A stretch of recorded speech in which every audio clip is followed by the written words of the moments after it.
So in this video we are going to study about preparation of nylons. Basically nylons are of two types, nylon 66 and nylon 6. Okay, first we are going to study about the preparation of nylon 66. Okay. Students, nylon 66 is prepared by the condensation polymerization of hexamethylene diamine with adipic acid under high pressure at a high temperature. Okay, so this is your formula of adipic acid.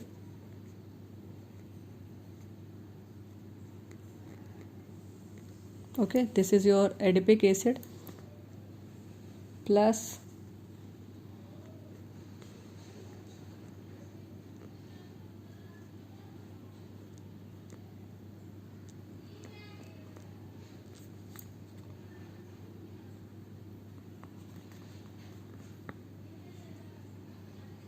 this is your hexamethylene diamine. Okay, hexamethylene diamine. Okay, 6 methyl group, so hexamethylene diamine. Okay, so this is your adipic acid and this is your hexamethylene diamine. So as I told you that it is prepared by the condensation polymerization of adipic acid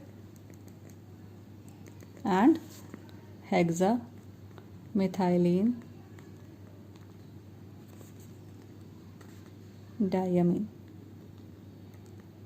Okay, so it is done at high pressure at temperature up to 553 Kelvin.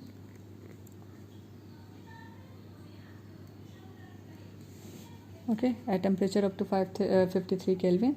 So we have nylon 66 polymer.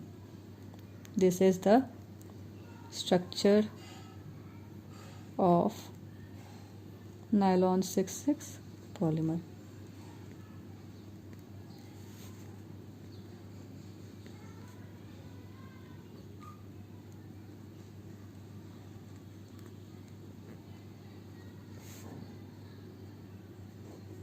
Okay, so basically this is your nylon 66 molecule which repeat itself numerous times to form nylon 66 polymer. Okay, now we will study about the formation of nylon 6.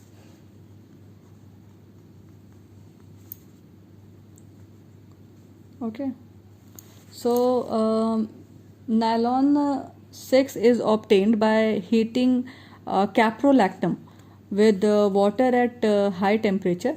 Okay, so this is the structure of your caprolactam. This is your caprolactam.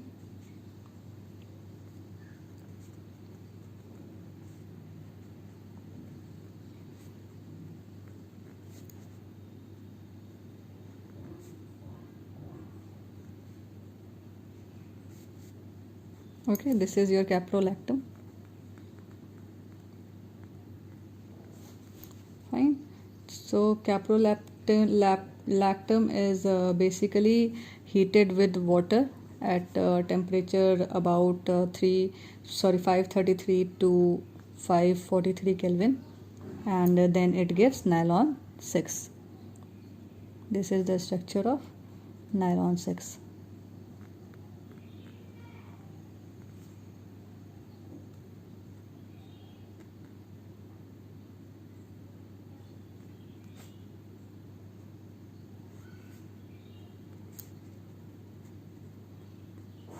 Okay, so this is the structure of your nylon 6 molecule. This is a caprolactam. So caprolactam is when heated with water at high temperature, that is from about 533 to 543 Kelvin, it forms nylon 6. Okay, so students, nylon preparation of nylon 66 and preparation of nylon 6. Okay, so both of them are important for you, and it is also important in terms of board exams also.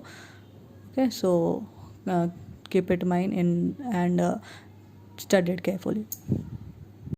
So students, now we are going to study about rubber in this topic, in this video.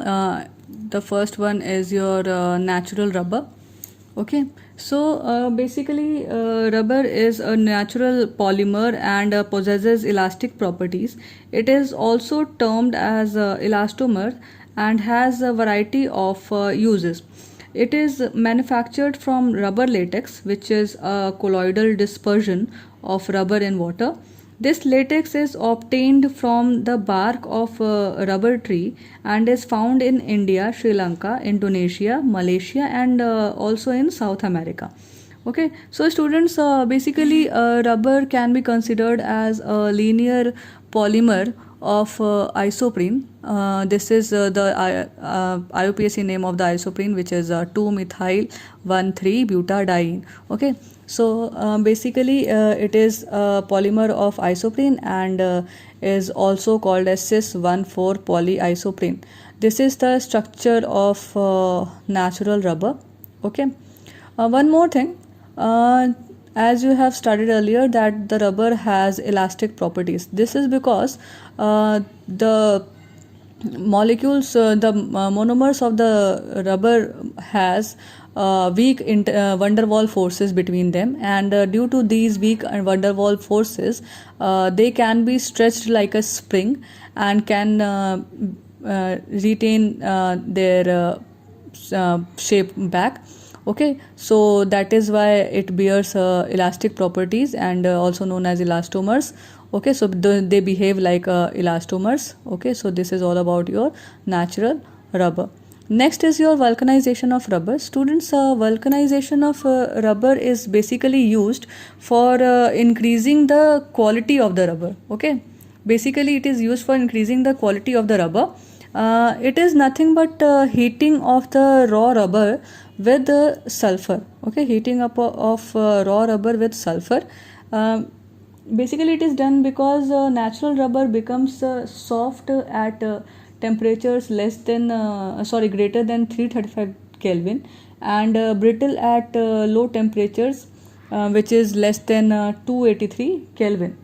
Okay, and is also non-resistant to attack by the oxidizing agents. So to improve these physical properties, this process of vulcanization is carried out. In this process, the raw rubber is heated with sulfur at a temperature between 373 to 415 Kelvin. Okay, and this is how on vulcanization the sulfur forms cross links between the reactive site of the double bond, and thus the rubber get stiffened. Okay, so it is used for the manufacture of tire rubber and all these things. Okay, so vulcanization of rubber is basically used for improving the quality of the rubber by heating the raw rubber in the presence of sulfur, so that the sulfur forms cross links between the molecules of the natural rubber. Okay, next we have students synthetic rubber. Okay, so synthetic rubber is any vulcanized rubber like polymer which is capable of getting stretched twice to its length. Okay, means it has very much stretching capability. It can be stretched twice to its length. However, it returns to its original shape and size soon as the external stretching stretching force is released. It soon it retains its shape. Thus, synthetic rubbers are either homopolymers of 1,3-butadiene derivatives, or basically it can be also copolymers of 1,3-butadiene or its derivatives. Okay, so synthetic rubbers are those rubbers. It is also a type of vulcanized rubber, but it has more stretching capability as compared to the other types of rubbers.